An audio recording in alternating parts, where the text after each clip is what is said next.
Ballon de baudruche, on a ici plusieurs applications de l'équation d'état du gaz parfait avec calcul de P ou de V ou de N ou de T. Donc ici, première application, quelle est la quantité de matière d'hélium dans ce ballon? Alors, l'équation d'état c'est PV égale nRT.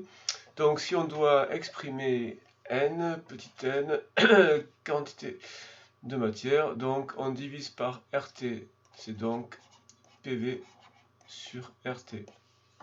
Avec ces grandeurs-là, avec ces valeurs-là, la pression 1,1 à exprimer en pascal, donc 1 bar c'est 10 puissance 5 pascal. Le volume 2 litres à exprimer en mètres cubes, donc 0,0020, donc on multiplie par 10 puissance moins 3, divisé par 8,314 pour R.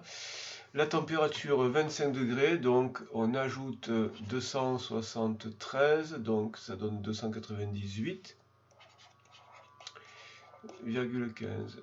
Et le résultat est de 8,815, 10 moins 2 mol. Évidemment, on ne garde que deux chiffres significatifs, donc à deux chiffres significatifs, c'est 8,9, 10 moins 2 mol. Voilà pour la première application. Deuxièmement, le ballon éclate pour un volume de 3 litres, donc à quelle pression cela correspondra? Donc c'est la pression qui devient l'inconnu à partir de là. Donc on divise par V et ça donne N RT sur V. Et on continue l'application numérique avec les valeurs de tout à l'heure. Donc 8,9 10 puissance moins 2. Alors on peut garder tous les chiffres en mémoire dans la calculatrice d'ailleurs. Fois 8R 8,314 fois la température 298,15 divisé par le volume, et donc cette fois-ci on a une nouvelle valeur de volume à exploiter, donc non plus 2 litres mais 3 litres, donc alors 3 litres à exprimer en mètres cubes, donc 3, 10 moins 3, donc en fait 0, ça ferait 0,0030. Et on a donc là une nouvelle valeur de la pression, et ça va donner à deux chiffres 7,3 10 puissance 4 pascal. On peut la convertir en bar pour que ce soit comparable à tout à l'heure. Donc puisque 1 bar c'est 10 puissance 5, et bien on divise par 10 puissance 5 et ça donne 0,73 bar. Voilà pour une détermination de pression. Donc ça c'est un petit b. Alors maintenant un petit b. Maintenant, pression de 1,1 bar, quelle serait la valeur de la température? Donc maintenant, on exploite cette relation pour exprimer T. Donc pour exprimer T, on divise par N et on divise par R. Donc PV sur NR.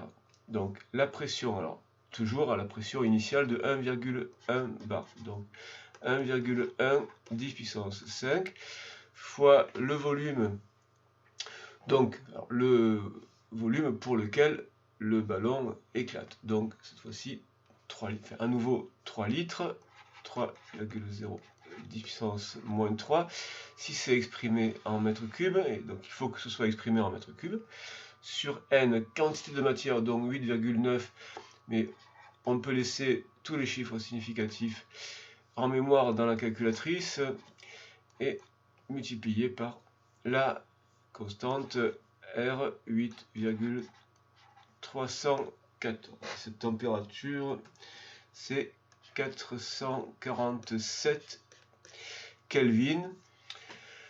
Donc à deux chiffres, 4,5 10 puissance 2 Kelvin. Petit c, quelle masse d'hélium faut-il ajouter au ballon? Donc, on est obligé de commencer par la quantité de matière qui doit être contenue dans le ballon pour qu'on atteigne ce volume-là. Donc, la quantité de matière qui doit être atteinte, c'est donc toujours donc la même expression que la première, PV sur RT. PV sur RT. La pression, donc toujours 1,1 bar, donc 10 puissance 5. Là, le volume qui permet au ballon d'éclater, donc 3 litres, 3,010-3 en mètres cubes. La constante, toujours 8,314.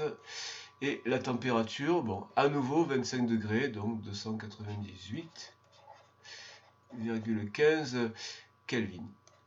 Et donc ça donne 1,33 10-1, donc 1,3 10-1 mol. Donc 1,33 à 3 chiffres. On garde 2 chiffres pour l'écrire. Alors ça, c'est la quantité de matière qui doit se trouver dans le ballon. Et donc, quelle quantité faut-il ajouter? Donc ça, c'est un N'.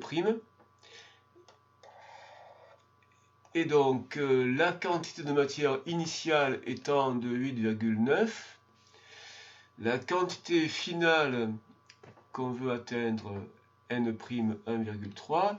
Donc, le supplément de quantité de matière, le delta N, le supplément, c'est donc N' moins N, donc celle-là qui doit être atteinte, moins celle-là qui était celle du départ. Donc,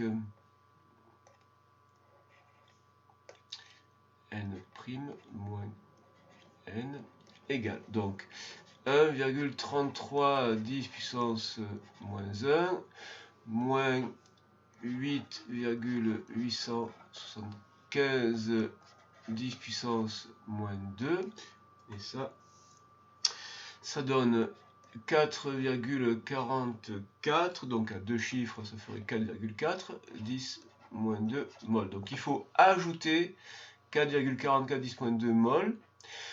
On doit exprimer ça en masse, et donc la masse, ce delta M, ce supplément de masse, eh bien c'est ceci, multiplié par la masse molaire de l'hélium.